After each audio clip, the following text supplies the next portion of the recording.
Assalamualaikum warahmatullahi wabarakatuh. Bertemu lagi pada pelajaran TIK bab 1 kelas 5. Kali ini kita akan membahas tentang memahami proses kerja komputer. Selamat mengikuti.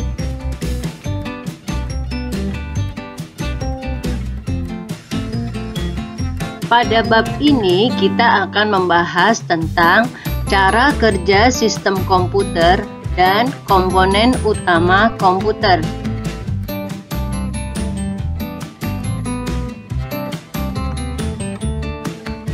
Dalam keseharian kita, tentu kita sering sekali berhubungan dengan komputer.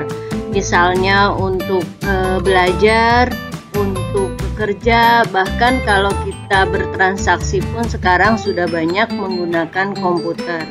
Yang biasa kita gunakan, komputer keseharian yang sekarang sering digunakan adalah laptop, ya. Jadi di dalam komputer itu atau laptop ada alat-alat elektronik yang serba otomatis. Terdapat sebuah perangkat bernama mikroprosesor, ya. Mikroprosesor itu adalah alat yang mengendalikan kerja komputer, atau biasa juga disebut dengan otak bagi tubuh yang mengatur seluruh kerja komputer. Oke, sekarang kita akan membahas atau mencoba memahami bagaimana cara kerja sistem komputer.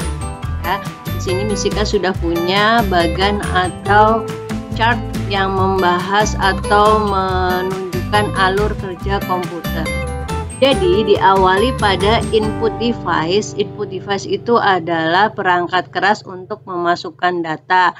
Misalnya kita mengetik di keyboard atau pakai suara dan sebagainya. Itu namanya input device. Kemudian dia akan melalui kepada input output ports. Kemudian akan diantarkan kepada CPU. Yaitu CPU itu adalah Central Processing Unit, yang di dalamnya ada control unit atau CU plus ALU. ALU itu adalah arithmetic logic unit, ya. Dari sini kita akan si CPU ini akan dibantu pada pemrosesannya dengan kemampuan penyimpanan sementara atau yang disebut dengan RAM, ya. Setelah itu bekerja sama dengan RAM, si CPU mengolah proses data tersebut.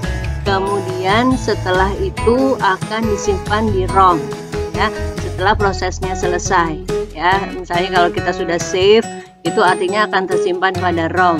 Nah, untuk menuju ROM akan melewati namanya adalah address bus.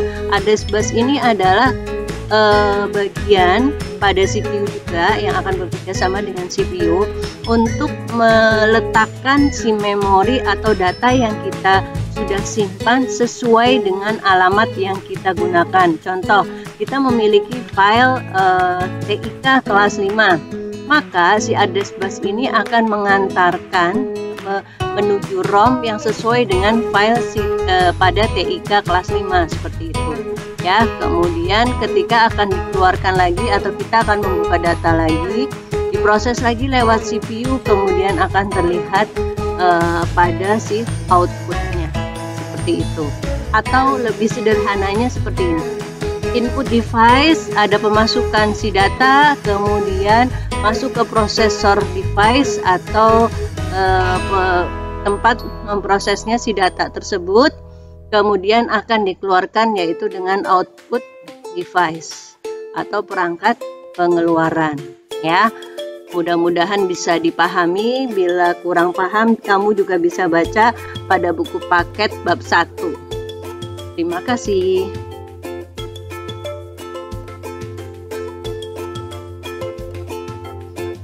Baik, setelah kita tadi sudah membahas bersama bagaimana alur kerja data akan diproses pada komputer, maka kita akan lebih memahami pada bagian-bagian kegiatan proses tersebut. Seperti tadi bagian yang sudah kita bahas itu kan ada input device, ada processing device, ada output dan sebagainya. Nah, komponen-komponen yang ada pada kegiatan proses tersebut akan kita bahas bersama di sini. Ada 4 komponennya. Yang pertama adalah perangkat masukan atau input devices. Ya, perangkat masukan merupakan perangkat yang memberikan sinyal masukan kepada sistem komputer. Jadi pemasukannya ya yang bisa ke dalam komputer. Sinyal input adalah segala sinyal yang akan diolah oleh sistem komputer. Contohnya keyboard, mouse, joystick, scanner, dan mikrofon. Kemudian yang kedua atau komponen yang kedua adalah perangkat pemrosesan atau process devices. Perangkat pemrosesan ini merupakan perangkat yang menerima masukan dari input device. Jadi setelah ada masukan, kemudian akan diproses pada perangkat pemrosesan ini. Kemudian memprosesnya menjadi sebuah output yang disebut dengan mikroprosesor. Berdasarkan perintah yang diberikan, hasil pengolahan akan diproses. Jadi pada mikroprosesor ini ada dua bagian. Yang pertama adalah CU atau control unit. Kemudian yang kedua adalah ada arithmetic logic unit atau ALU. Yang dimaksud dengan CU itu yaitu bertugas untuk menerjemahkan dan mengaturnya instruksi secara berurutan untuk diteruskan kepada ALU. Sekarang yang disebut dengan ALU adalah memproses perhitungan aritmatika seperti penambahan dan pengurangan. Oke, kemudian kita akan lanjutkan kepada komponen yang ketiga dan keempat. Perangkat utama yang ketiga yaitu perangkat penyimpanan atau storage devices.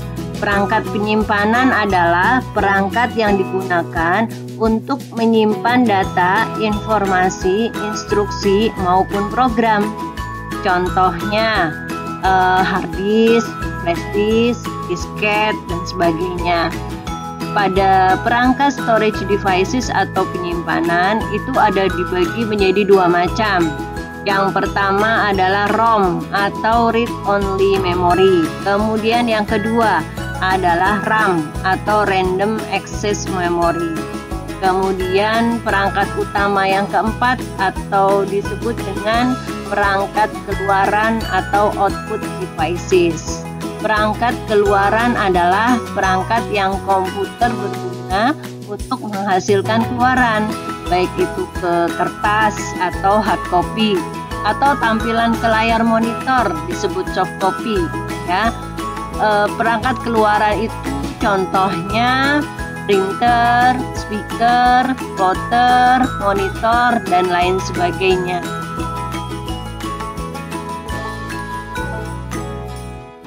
Nah, setelah kita tadi sudah membahas bersama bagaimana alur kerja pada komputer dan komponen-komponen utamanya, maka tugas hari ini adalah sebutkan 4 komponen utama komputer.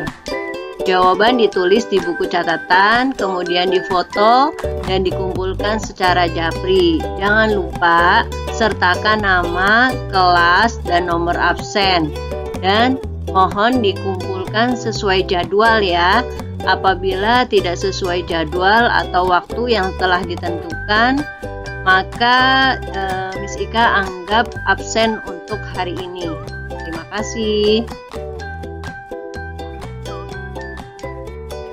Oke, alhamdulillahirobbil alamin. Kita telah menyelesaikan materi kali ini. Jangan lupa untuk mengumpulkan tugasnya pada sesuai jadwalnya ya. Tidak boleh melewati. Terima kasih perhatiannya. Kita akan bertemu lagi pada materi-materi TIK selanjutnya. Wassalamualaikum warahmatullahi wabarakatuh. Dadah.